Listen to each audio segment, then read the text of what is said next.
sejahtera buat Bapak Ibu guru semuanya. Alhamdulillah kita masih bisa berjumpa walaupun hanya melalui lewat video ini.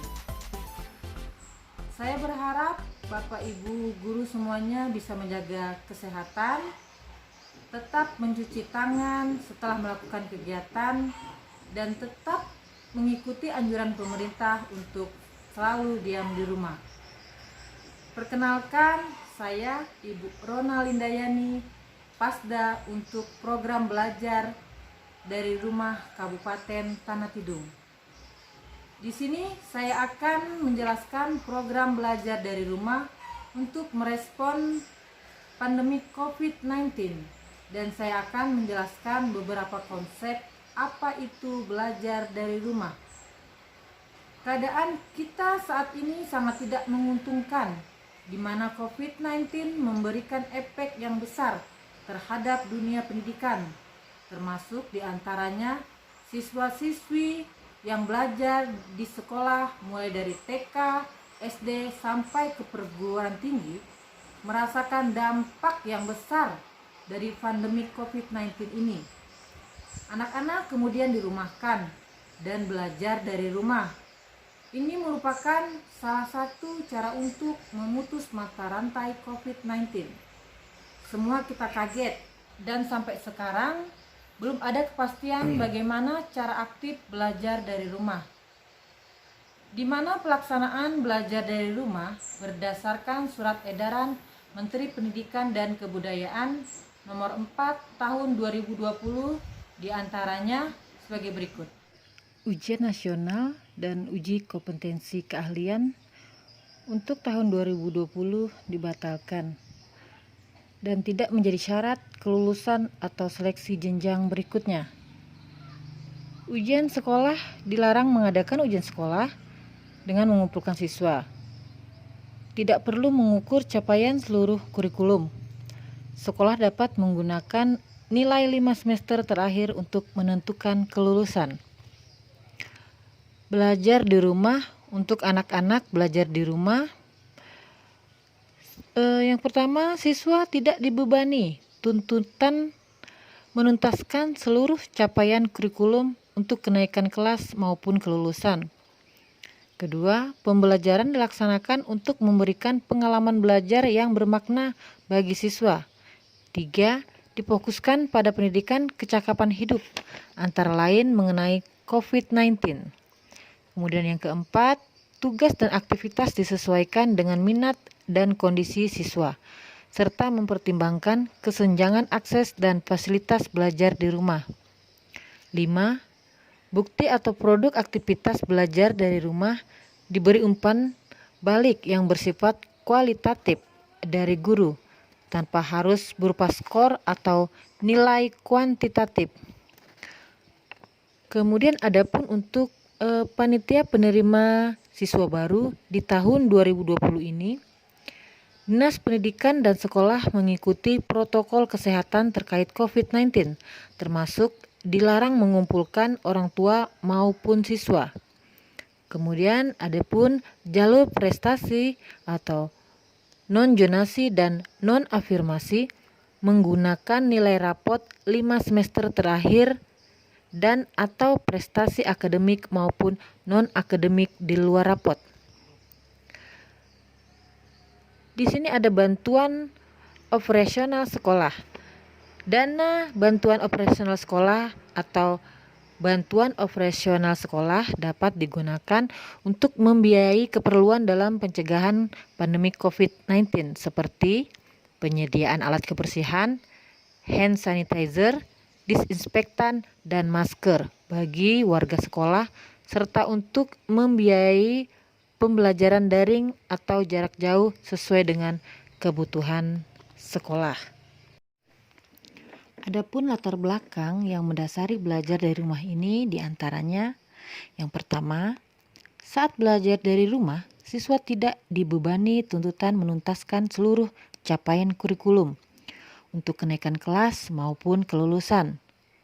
Kemudian yang kedua, pembelajaran dilaksanakan untuk memberikan pengalaman belajar yang bermakna bagi siswa. Guru silahkan memberikan materinya. Kemudian yang ketiga, difokuskan pada pendidikan kecakapan hidup, antara lain mengenai COVID-19. Nah, di sini Bapak Ibu silahkan memberikan tugas seberapa banyak pengetahuan siswa terhadap bahayanya COVID-19 ini. Kemudian yang keempat, tugas dan aktivitas disesuaikan dengan minat dan kondisi siswa, serta mempertimbangkan kesenjangan akses dan fasilitas belajar di rumah. Maksudnya di sini guru harus bisa berkreasi sekreasi mungkin, sekreatif mungkin, sebaik mungkin dalam memberikan tugas ini. Kondisi saat ini ada beberapa rangkuman hasil survei di beberapa sekolah di KTT, baik yang daring maupun yang luring. Yang pertama di sini ada respon wali murid sangat kurang. Kemudian wali murid membaca saja materi info di WhatsApp grup tanpa merespon. Guru bingung mencari materi yang menarik bagi siswa. Ada juga materi yang bergambar menyulitkan orang tua. Kemudian siswa tidak mengerjakan tugas yang diberikan, baik luring maupun daring. Mungkin ini adanya miskomunikasi antara orang tua dan siswa. Kemudian siswa bosan dengan tugas yang diberikan karena mungkin materinya itu-itu saja. Adapun tujuan dari penyampaian video yang saya sampaikan ini ke Bapak Ibu guru semuanya agar guru-guru di KTT memiliki strategi untuk mengajar sesuai kebutuhan siswa di masa COVID-19 ini. Karena pada dasarnya cara mengajar di sekolah pasti berbeda-beda ketika siswa belajar dari rumah. Kemudian tujuannya juga agar guru dapat menentukan materi ajar atau tugas yang sesuai dengan kebutuhan siswa di masa COVID-19 ini. Guru sepandai mungkin menentukan materi. Maksudnya di sini buku tematik bukan satu-satunya referensi yang digunakan oleh guru dalam pemberian tugas ke siswanya. Berapa jam siswa akan belajar di rumah perharinya? Di sini ada survei hasil belajar dari rumah dari tanggal 1 sampai dengan 5 April 2020. Narasumber berasal dari 18 kabupaten kota atau mitra inovasi dari 4 provinsi, yakni Jawa Timur, Kalimantan Utara, Nusa Tenggara Timur, dan Nusa Tenggara Barat. Di sini ada alokasi jumlah jam belajar anak per hari 2 sampai kurang dari 3 jam per hari. Nah, ini yang disurvei sepertinya daerah perkotaan di daerah luar KTT. Kemudian ada yang kurang dari 1 jam. Di sini survei di pedesaan, khususnya Kabupaten Tanah Tidung. Nah, bagaimana dengan sekolah Bapak Ibu? Kira-kira berapa jam dalam 1 hari akan melakukan kegiatan belajar? Alokasi belajar anak dari rumah relatif lebih sedikit dibandingkan jam belajar normal. Aktivitas yang paling sering anak lakukan di luar belajar adalah bermain di dalam rumah, menonton atau mendengar hiburan, membantu orang tua, dan menulis. Berapa hari tersisa sampai dengan akhir tahun ajaran 2019-2020?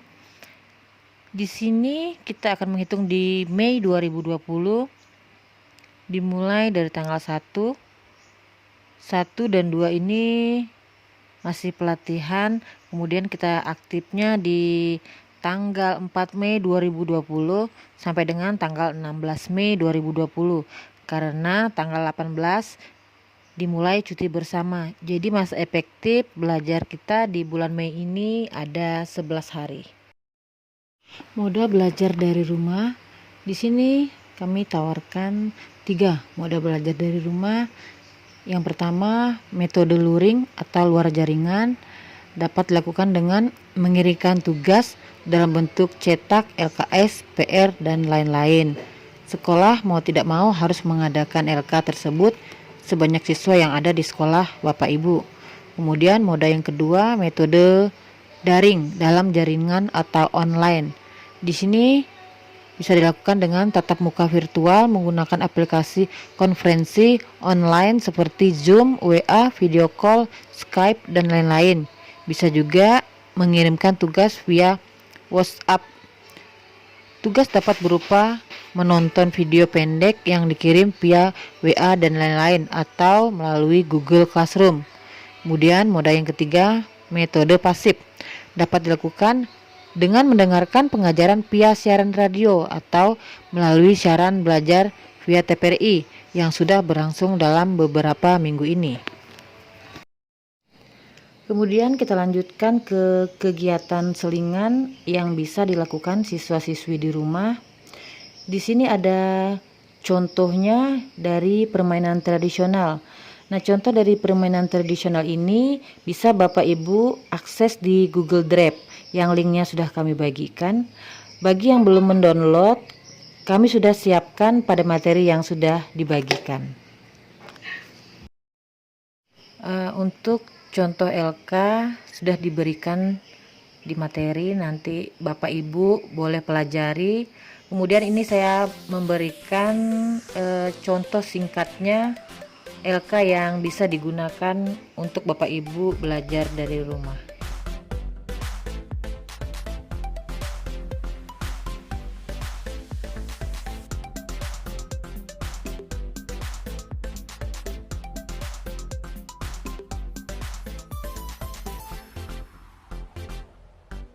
Strategi implementasi, di sini kami menawarkan beberapa strategi. Yang pertama, cukup satu kali sesi diberikan untuk mengerjakan lembar kerja siswa. Kemudian 1 jam, maksudnya cukup 1 jam atau kurang yang digunakan untuk mengerjakan LK. Kemudian 1 topik per minggu terdiri dari beberapa LK. Di sini bisa membuat atau mendapatkan materi yang bermakna dan ringan.